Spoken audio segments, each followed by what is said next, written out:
Here are the stories making news at this hour. I'm Marissa Bailey. Early voting begins today in Chicago. Here's Lauren Victory with that story.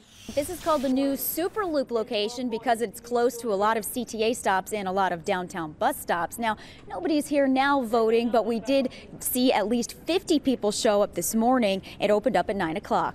All right, doors open. 104 sites across Chicago and the suburbs are accepting early voters today through March 19th, and it's open 7 days a week. Illinois encourages residents to cast ballots ahead of Election Day to increase turnout and to lessen the wait on primary day. Today's first voter at the Super Loop location tells us he just worked a midnight shift, but he was determined to do his civic duty. Well, I figured because of Election Day, the lines are usually much longer, so I figured since we have early voting, I'll just go ahead and get it out the way.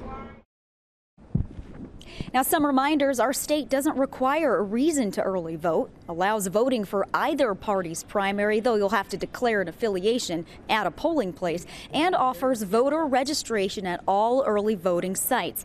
Only 16% of people voted early in 2014, the last time we had a governor's race. Here's predictions for turnouts this year. We think that given the hotly contested races, that we are going to see a higher turnout.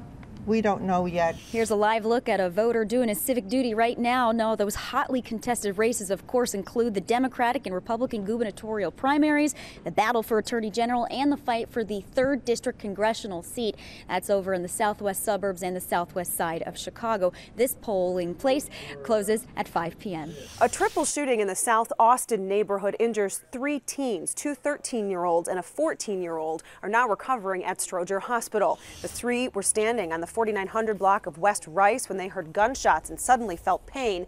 It was around 7 o'clock last night and happened near Alderman Emma Mitz's office, a firehouse, and a library. A 13-year-old girl was hit in the upper leg, a 14-year-old girl shot in the upper thigh, and a 13-year-old boy wounded in the ankle. And finally, snow is in the forecast. Here's Megan Glaros with a look.